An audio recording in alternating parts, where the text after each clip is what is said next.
এই মুহূর্তে সেনাবাহিনীকেও আমার মনে হয় ডে বাই ডে মানুষ ভয় পাওয়া বন্ধ করে দিচ্ছে। এই মুহূর্তে সেনাবাহিনীকেও আমার মনে হয় ডে বাই ডে মানুষ ভয় পাওয়া বন্ধ করে দিচ্ছে। যে হত্যাকাণ্ড হয়েছে এটাকে আসলে কেউই কোনোভাবে মানতে পারছে না। বিএনপি কি আসলে একটি সন্ত্রাসী দল?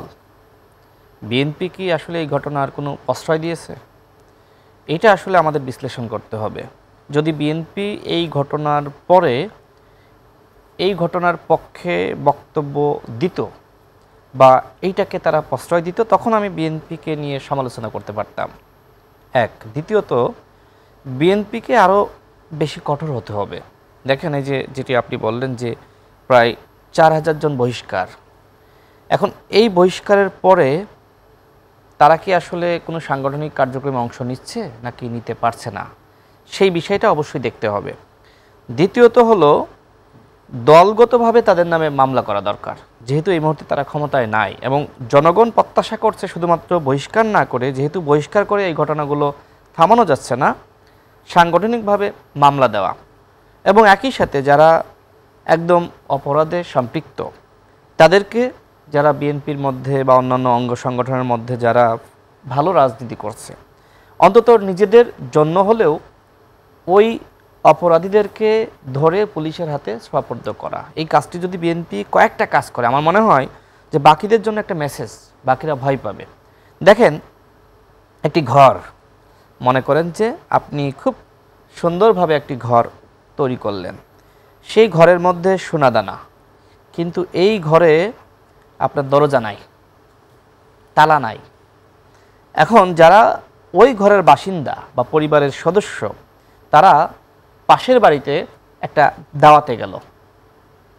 আপনি কি বাংলাদেশের যে বাস্তবতা, এদেশের মানুষের যে নৈতিকতা, ওই নৈতিকতায় আপনি কি বলতে পারবেন যে এই বাড়ি থেকে চুরি হবে না? সেই বাস্তবতা, সেই নৈতিকতা এদেশের জনগণের আছে? নাই। তার মানে শুধুমাত্র রাজনৈতিক দলের নেতারাই অপরাধ করছে সেটি নয়। এই সমাজে অসংখ্য মানুষ রয়েছে যারা চুরি করছে, ডাকাতি করছে, অন্যায় করছে।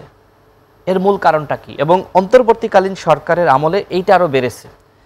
এই মুহূর্তে ল অ্যান্ড অর্ডার সিচুয়েশন কতটা খারাপ সেটা আমরা মোটামুটি বুঝতেছি। আজকেও ময়মনসিংহের ভালুকায় একজন মা এবং তার 2 সন্তানকে জবাই করা হয়েছে। কে করেছে? তার দেবর। দেখেন, এই যে সম্পূর্ণ পারিবারিক ঘটনা, এরকম অসংখ্য ঘটনা প্রতিদিন বাংলাদেশে ঘটছে। তার মানে আমাদের মূল সমস্যা নৈতিকতা। হ্যাঁ, একটি রাজনৈতিক দলে সবাই ফেরেশতা না, আবার সবাই খারাপও না, ভালো খারাপ মন্দ সবই মিলিয়ে একটি দলে সদস্য হিসেবে থাকে। কিন্তু আসলে এই যে খারাপ মানুষ, জনাব রাশেদ খান যেটি বাউল ভাই বললেন যে তাদেরকে শাস্তি দেওয়া হচ্ছে ফেরেশতা না, তারপরেও কেন বিএনপিকেই অভিযোগ করা হচ্ছে?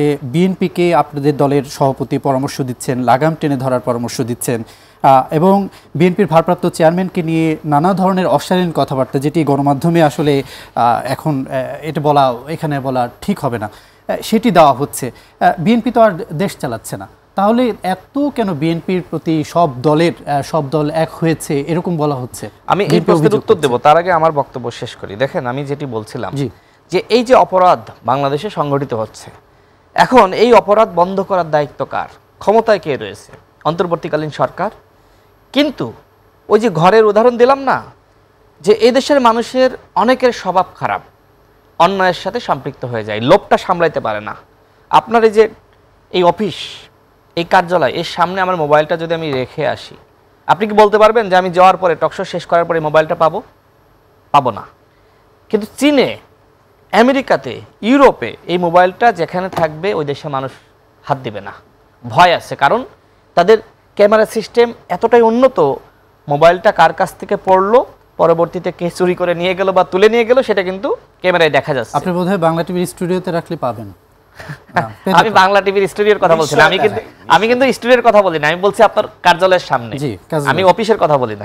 আমি সেটাই বললাম যে এই দেশের মানুষকে আইনের শাসন, জবাবদিহিতার মধ্যে রাখার দায়িত্ব ছিল সরকারের। কিন্তু 11 মাসেও সরকার আসলে পুলিশকে যেভাবে ফাংশনাল করা দরকার ছিল করতে পারে নাই, র্যাবকে পারে নাই। এই মুহূর্তে সেনাবাহিনীকেও আমার মনে হয় ডে বাই ডে মানুষ ভয় পাওয়া বন্ধ করে দিচ্ছে, যে সেনাবাহিনীর যেখানে ম্যাজিস্ট্রেসি ক্ষমতা রয়েছে এরপরেও মিটফোটে এই ধরনের ঘটনা ঘটলো, পাথর নিক্ষেপ করে এইভাবে, মানে তার মৃত মারা গেছে তারপরেও তাকে এইভাবে, হ্যাঁ এইভাবে তাকে বারবার পাথর নিক্ষেপ করা হচ্ছে। কতটা পাষণ্ড! পাশে আনসার ক্যাম্প, অসংখ্য মানুষ সেখানে জমায়েত হয়েছে, সবাই মানে তাকিয়ে তাকিয়ে দেখছে। তার মানে কি? তার মানে মানুষের মধ্যে যে পরিবর্তন দরকার ছিল সেই পরিবর্তন নাই। দ্বিতীয়ত, এদেশের আইন শৃঙ্খলা বাহিনী কাজ করছে না, যে পুলিশ হয়তো আমাদেরকে খুঁজেই পাবে না, এই ধরনের একটি ধ্যান ধারণা ছিল। তো এই কারণে সরকার যেহেতু আসলে স্বচ্ছতা জবাবদিহিতার জায়গায় নাই এবং পুলিশ ফাংশন করছে না, এবং একই সাথে সরকারের সদিচ্ছার অভাব রয়েছে, আমাদের স্বরাষ্ট্র উপদেষ্টা বিশেষ করে কিন্তু চলে আসে। হ্যাঁ, আমি ওইখানে যাব। সরকারকে দায়বদ্ধ না করে বারবার কেন বিএনপিকে তাহলে? আমি তো ওইখানে যাচ্ছি। জি, আমি সেটাই বলতেছি, আমি তো সরকারকে দায়বদ্ধ করতেছি। আমাদের স্বরাষ্ট্র উপদেষ্টা কি করতেছে? আমাদের রাস্তায় একজন বাবুকে জিজ্ঞেস করতেছে, বাবু খাইছো? না খাইলে নাও, 500 টাকা নাও। আপনি দেখেন না ভিডিও? তার কাজ কি বাথরুমে পরিষ্কার নাকি বাথরুম অপরিষ্কার এটা দেখে বেড়ানো? বাংলাদেশের ইতিহাসে, মানবিক স্বরাষ্ট্র উপদেষ্টা, বাংলাদেশের ইতিহাসে এরকম স্বরাষ্ট্র উপদেষ্টা পেয়েছেন যে এই যে সার্কাস করে বেলাইতেছে? তার কাজটা কি? তার কাজটা আইন শৃঙ্খলা রক্ষা করা। যেখানে মানুষ মারা যাচ্ছে, সেটি রাজনৈতিক কারণ বলেন, সেটি সামাজিক কন্দল বলেন, সেটি গ্রাম্য, আপনার কেজো, আমাদের এলাকায় এটাকে কেজো বলে, মানে এই যে দুই গ্রামবাসীর, হ্যাঁ কেজো বলে, আমাদের এলাকায় কাজ্জা বলে, কোথাও কোথাও কেজো বলে। এই যে এই দুই গ্রামবাসীর মধ্যে যে মারামারি সংঘর্ষ কেন বেড়ে গেল? অন্তর্বর্তীকালীন সরকারের প্রধান একজন আন্তর্জাতিক খ্যাতিসম্পন্ন ব্যক্তিত্ব, তার ইমেজের উপরে বাংলাদেশ এখনো পর্যন্ত টিকে রয়েছে, আমরা মানি, কিন্তু তিনি তার ইমেজকে কি এদেশের উন্নয়নে, এদেশের পরিবর্তন, এদেশের সংস্কারে আসলে কাজে লাগাতে পারতেছেন? দলগুলোর উপর দায় দেওয়া হচ্ছে। দলগুলোকে যদি দায় দেন, তাহলে আপনি যেহেতু দায় নেবেন না, আপনি ক্ষমতায় কেন আছেন?